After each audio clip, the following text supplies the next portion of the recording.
آپ سن رہے ہیں طبقاتی جدوجہد، انقلابی سوشلزم کا علم بردار۔ کارل مارکس کون تھا؟ تحریر ولادیمیر لینن۔ کارل مارکس 5 مئی 1818 کو پرشیا، موجودہ جرمنی کے صوبہ رائن کے شہر ٹریئر میں پیدا ہوا۔ مارکس کے والد ایک یہودی وکیل تھے جنہوں نے 1824 میں مسیحی فرقے پروٹسٹنٹ کا مذہب قبول کر لیا تھا۔ پورا گھرانہ خوشحال اور مہذب تھا، لیکن انقلابی نہیں تھا۔ ٹریئر میں جمنیزیم کی تعلیم سے فارغ ہونے کے بعد مارکس نے یونیورسٹی میں داخلہ لے لیا۔ پہلے بون اور پھر برلن یونیورسٹی میں قانون کی تعلیم حاصل کی اور خاص طور سے تاریخ اور فلسفے کا مطالعہ کیا۔ 1841 میں اس نے یونیورسٹی کی تعلیم مکمل کی اور ایپیکورس کے فلسفے پر اپنا تحقیقی مقالہ پی ایچ ڈی کی سند کے لیے پیش کر دیا۔ خیالات کے لحاظ سے کارل مارکس اس وقت ہیگل کے عینی یعنی خیال پرستانہ نظریے سے متاثر تھا۔ برلن میں بھی اس کا تعلق بائیں بازو کے ہیگلیوں مثلاً برونو باور وغیرہ کے حلقے سے تھا۔ ان لوگوں کی کوشش یہ رہتی تھی کہ ہیگل کے فلسفے سے لامذہبیت کے خیالات اور انقلابی نتائج اخذ کریں۔ یونیورسٹی سے گریجویٹ ہونے کے بعد مارکس شہر بون آ گیا، جہاں اس کا ارادہ پروفیسری کا تھا، لیکن حکومت کی پالیسی سخت رجتی تھی۔ حکومت نے فلسفی لوڈوگ فیورباخ کو 1832 میں یونیورسٹی کی مسند سے نکال دیا تھا۔ 1836 میں اسے یونیورسٹی واپس آنے کی اجازت دینے سے انکار کر دیا تھا اور 1841 میں نوجوان پروفیسر برونو باور کے بون یونیورسٹی میں لیکچر دینے پر پابندی لگا دی تھی۔ یہ سب دیکھ کر مارکس نے ایک استاد کی زندگی بسر کرنے کے ارادے ترک کر دیے۔ یہ اس زمانے کی بات ہے جب بائیں بازو کے ہیگلیوں کے خیالات جرمنی میں بڑی تیزی سے پھیل رہے تھے۔ لوڈوگ فیورباخ نے بالخصوص 1836 کے بعد دینیات پر کھلی نکتہ چینی شروع کر دی تھی اور مادیت کی جانب راغب ہونے لگا تھا، جو آگے چل کر 1841 میں اس کے فلسفے پر حاوی ہو گئی۔ 1843 میں اس کی کتاب مستقبل کے فلسفے کے اصول سامنے آئی۔ ان کتابوں کے بارے میں اینگلز نے آگے چل کر لکھا کہ ان کی آزادی بخش دینے والی تاثیر ناقابل بیان تھی۔ ہم یعنی بائیں بازو کے ہیگلی، جن میں مارکس بھی شامل تھا، سب کے سب فوراً فیورباخی بن گئے۔ انہی دنوں رائن علاقے کے کچھ ریڈیکل بورژوا لوگوں جو بائیں بازو کے ہیگلیوں سے رابطے میں تھے نے کولون شہر سے ایک مخالفانہ پرچہ رائن کا اخبار نکالا۔ 1 جنوری 1842 کو اس کا پہلا شمارہ آیا۔ مارکس اور برونو باور کو خاص طور سے اس پرچے کے لیے لکھنے کی دعوت دی گئی۔ اکتوبر 1842 میں کارل مارکس اس پرچے کے چیف ایڈیٹر ہو گئے اور شہر بون سے کولون منتقل ہو گئے۔ مارکس کی ادارت میں اس پرچے کا انقلابی جمہوری رنگ زیادہ سے زیادہ نکھرتا گیا۔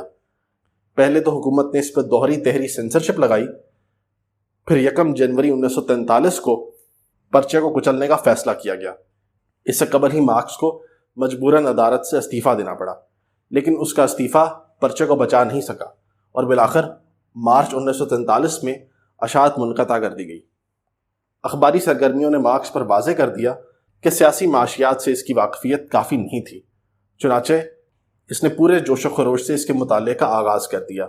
مارکس نے 1843 میں روزناک شہر میں اپنی بچپن کی دوست، جس سے زمانہ طالب علمی میں ہی اس کی شادی طے ہو چکی تھی، سے شادی کر لی۔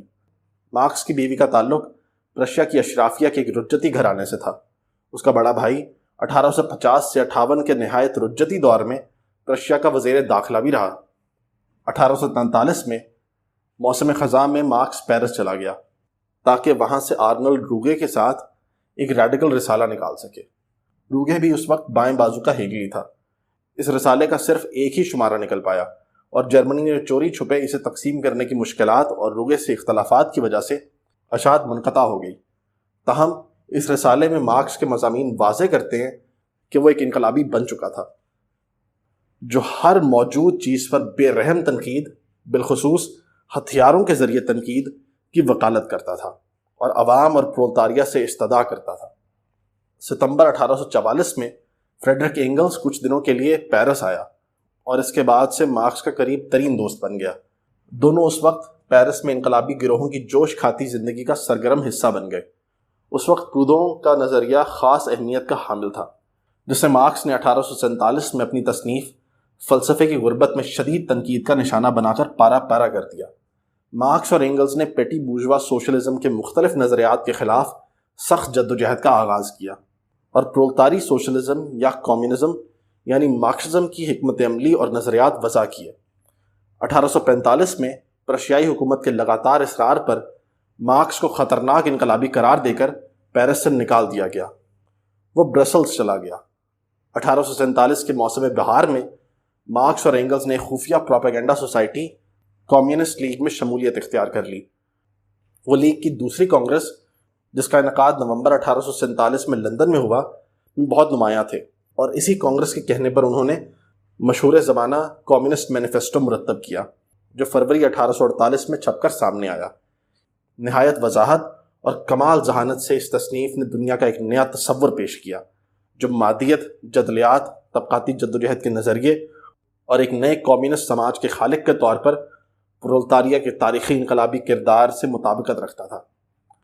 جب فروری 1848 کا انقلاب شروع ہوا تو مارکس کو بیلجیم سے بھی نکال دیا گیا۔ وہ پیرس واپس آ گیا، جہاں سے مارچ کے انقلاب کے بعد وہ کولون یعنی جرمنی چلا گیا۔ کولون میں 1 جون 1848 سے 19 مئی 1849 تک رائن کا نیا اخبار شائع ہوا، جس کا چیف ایڈیٹر مارکس تھا۔ 1848 سے 49 تک کی انقلابی واقعات نے بڑے شاندار طریقے سے نئے نظریے کی تصدیق کی، بالکل ایسے ہی جیسے بعد ازاں دنیا بھر کی پرولتاری اور جمہوری تحریکوں نے کی ہے۔ فتح یاب ہونے والے رد انقلاب نے پہلے تو مارکس کے خلاف عدالتی کارروائی شروع کر دی، اور پھر 9 فروری 1849 کو مارکس اس مقدمے سے بری ہو گیا، اور پھر 16 مئی 1848 کو اسے جرمنی سے نکال دیا گیا۔ مارکس پیرس گیا، لیکن 13 جون 1849 کے مظاہرے کے بعد دوبارہ پھر نکال دیا گیا۔ یہاں سے وہ لندن چلا گیا، جہاں وہ اپنی وفات تک رہا۔ ایک سیاسی جلا وطن کی حیثیت سے مارکس کی زندگی بہت کٹھن تھی، جیسا کہ مارکس اور اینگلز کے درمیان خط و کتابت جو 1913 میں شائع ہوئی سے بالکل واضح ہو جاتا ہے۔ غربت مارکس اور اس کے خاندان پر بہت بھاری تھی۔ اگر اینگلز کی مستقل اور بے لوث مالی امداد نہ ہوتی تو مارکس نہ صرف سرمایہ کی تحریر مکمل نہ کر پاتا، بلکہ ناگزیر طور پر غربت کے ہاتھوں کچلا جاتا۔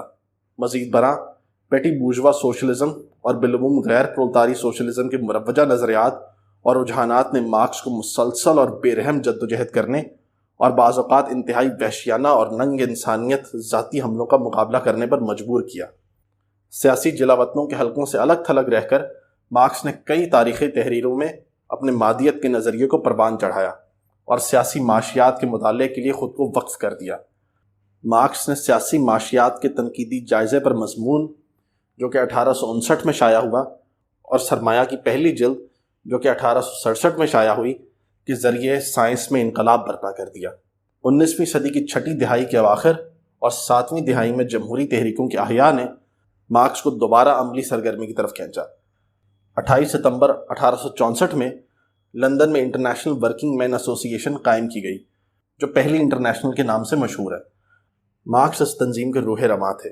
وہ اس کے پہلے خطبے اور بے شمار قراردادوں، اعلامیوں اور منشوروں کے لکھاری تھے۔ قبل از مارکسی یعنی غیر پرولتاری سوشلزم کی مختلف شکلوں کی مزدور تحریکوں کو متحد کر کے مارکس نے مختلف ممالک کی پرولتاری جدوجہد کے لیے ایک یکجا حکمت عملی مرتب کی۔ 1871 میں پیرس کمیون کے انہدام، فرانس میں خانہ جنگی نامی تصنیف میں مارکس نے اس واقعے کا جامع، واضح، شاندار، مؤثر اور انقلابی تجزیہ پیش کیا ہے، اور باکونن کی وجہ سے انٹرنیشنل میں پڑنے والی دراڑ کے بعد یہ تنظیم یورپ میں قائم نہیں رہ سکتی تھی۔ 1872 میں انٹرنیشنل کی ہیگ کانگریس کے بعد مارکس نے اس کی جنرل کونسل کو یورپ سے نیو یارک منتقل کر دیا۔ پہلی انٹرنیشنل نے اپنا تاریخی کردار ادا کر دیا تھا اور تمام دنیا میں مزدور تحریک کی وسیع تر بڑھوتری کے عہد کی راہ ہموار کر دی تھی۔ ایک ایسا عہد جس میں تحریک نے وسعت اختیار کی اور مختلف قومی ریاستوں میں سوشلسٹ مزدور پارٹیاں قائم ہوئیں۔ انٹرنیشنل کے انتھک کام اور اس سے بھی بڑھ کر انتھک فکری مصروفیات نے مارکس کی صحت کو بری طرح متاثر کیا۔ اس نے سیاسی معاشیات کو اثر نو مرتب کیا اور سرمایہ کو مکمل کرنے کا کام جاری رکھا، جس کے لیے اس نے بہت سا نیا مواد اکٹھا کیا اور کئی زبانوں مثلاً روسی زبان کا مطالعہ کیا۔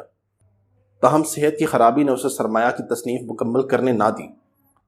2 دسمبر 1881 کو اس کی شریک حیات وفات پا گئی، اور 14 مارچ 1883 کو مارکس اپنی آرام کرسی پر اطمینان بھری ابدی نیند سو گیا۔ لندن کے ہائی گیٹ قبرستان میں وہ اپنی بیوی کے پہلو میں دفن ہے۔ مارکس کے بچوں میں سے کچھ لندن میں بچپن میں ہی فوت ہو گئے جب خاندان کو سخت افلاس کا سامنا تھا۔ 3 بیٹیوں یولینگ، لورا لفارگ اور جینی لانگے نے انگریز اور فرانسیسی سوشلسٹوں سے شادیاں کر لیں۔